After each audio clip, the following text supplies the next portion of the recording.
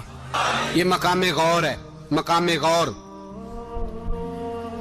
10 محرم کو لوگ دیگے پکائیں گے نا, نہیں پکانی ہے؟ کوئی بول دے نہیں, ہاں نہ نہیں کر دے. پروگرام بدلیا تو نہیں دی عید کی کہ وہی کام شروع ہویا ہے لاسٹ ایٹ ہونے والا.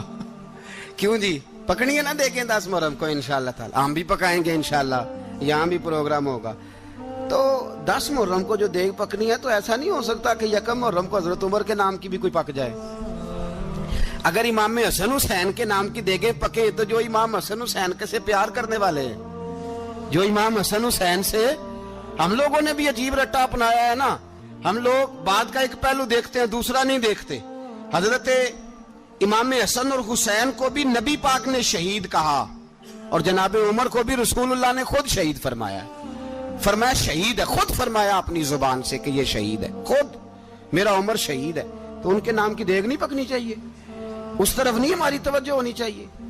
اور اہل بیت نبوت, یہ بات میں پہلے بھی کرتا ہوں, آج پھر کرنا ضروری سمجھتا ہوں. اہل بیت کا پیار, سن لو کان کھول کے, اہل بیت کا پیار اگر ہمیں کسی نے سکھایا ہے تو سیدنا عمر فاروق نے سکھایا ہے. اہل بیت نبوت کی محبت اگر کسی نے سکھائی ہے تو کس نے سکھائی ہے؟ بول کے بتائیے. حضرت عمر نے. اہل بیت کا پیار ہمیں حضرت عمر نے بول کر کے سکھایا ہے. بھائی یاد رکھیں, کسی کی طاقت نہیں تھی دم مارنے کی حضرت عمر کے سامنے, طاقت ہی نہیں تھی. کیسر و کسرا کانپ جاتے تھے, جرأت ہی نہیں کرتے تھے حضرت. اور ہمارے تو تعلقات بڑے ہیں نا غیروں سے. حضرت ابو موسیٰ اشعری رضی اللہ تعالیٰ عنہ فرماتے ہیں میرا منشی سائی تھا, وہ کاتب کہتے تھے وہ لوگ, میرا حساب کتاب عیسائی تھا. تو فرماتے ہیں ایک دن میں نے وہ سارا حساب کتاب لین دین کے حضرت عمر کو دکھائے تو فرمانے لگے جس نے لکھے ہیں اس کو بلاؤ. کہنے لگے حضور مسجد نہیں آ سکتا. کیوں نہیں آ سکتا؟ کہنے لگے وہ عیسائی ہے. کہتے ہیں حضرت عمر جلال میں آ گئے. آپ فرمانے لگے جنہیں رب دور کرتا ہے تم کیوں قریب کرتے ہو؟ جنہیں اللہ دور کرتا ہے. فرمایا تم غیروں کو اگر عہدے دو گے تو اپنوں کا کیا بنے گا؟ اگر تم غیروں کو عہدے دو گے تو اپنوں کا. یہ سوچ ہے جو آج برما کے مسلمانوں کے لیے بھی ضروری ہے. کہا اگر تم غیروں کو عہدے دو گے تو اپنوں کا. ہم نے غیروں کو عہدے دیے تو دیکھا نا اپنے کس طرح کاٹے جا رہے ہیں. غیروں کو جو عہدے دے دیے, یرانے سارے غیروں سے روز دعویٰ ہوتا ہے چین ہمارا سجن ہے, چین ہمارا دوست ہے. او بھائی دوست ہے تو اس سے کہو نا کہ برما تو تمہاری ایک چھوٹی سی ریاست ہے, چین کے بغیر تو وہ سانس بھی نہیں لے سکتا. اس کو کہو نا اس حکومت پہ دباؤ ڈالے. لیکن ہم لوگوں نے غیروں کو عہدے دیے تو اپنے پس گئے. حضرت عمر کہتے تھے ذمی کا ہم ادب کریں گے, ذمی کافر کا ہم, ایسا کافر جو مسلمان ریاست کو قبول کرے, بدامنی نہ پھیلائے. ایک آدمی کو آپ نے دیکھا آنکھوں سے نابینا ہے اور بھیک مانگ رہا ہے, تو حضرت عمر کو نظر آ گیا. فرمایا کون ہو؟ اس نے کہا میں یہودی ہوں. فرمایا بھیک کیوں مانگتے ہو؟ کہا جب تک تندرست تھا مسلمانوں کو جزیہ دیتا تھا, بوڑھا ہو گیا ہوں کیا کروں. حضرت عمر نے گھوڑے کی پشت پہ بٹھایا, کافر کو گھوڑے کی پشت پہ بٹھایا اور بٹھا کے مدینے لائے. حضرت علی شیر خدا وزیر خزانہ تھے. فرمایا علی اس کا وظیفہ جاری کرو. کہا یہ کون ہے؟ فرمایا یہ یہودی ہے لیکن یہ ہمیں جزیہ دیتا رہا, بوڑھا ہو گیا بیچارہ, بھیک مانگنے پہ مجبور ہے, ہماری حکومت کے اندر رہتا ہے, اس کا پورا وظیفہ جتنا خرچہ اتنا وظیفہ لگاؤ. حضرت علی کہتے ہیں میں وظیفہ لگا رہا تھا اور وہ میرے نبی کا کلمہ پڑھ رہا تھا, وہ رسول اللہ کا کلمہ پڑھ رہا تھا. یہ مزاج, یہ نہیں کہ کافر. حضرت عمر نے گورنروں کو خط لکھے تھے کہ زبردستی کسی کو مسلمان نہیں کرنا, جہاں ان کی عبادت گاہیں بنی ہو گرانی نہیں, کوئی مندر کوئی گرجا ضائع نہیں کرنا. اسلام سب کو جینے کا موقع دیتا ہے,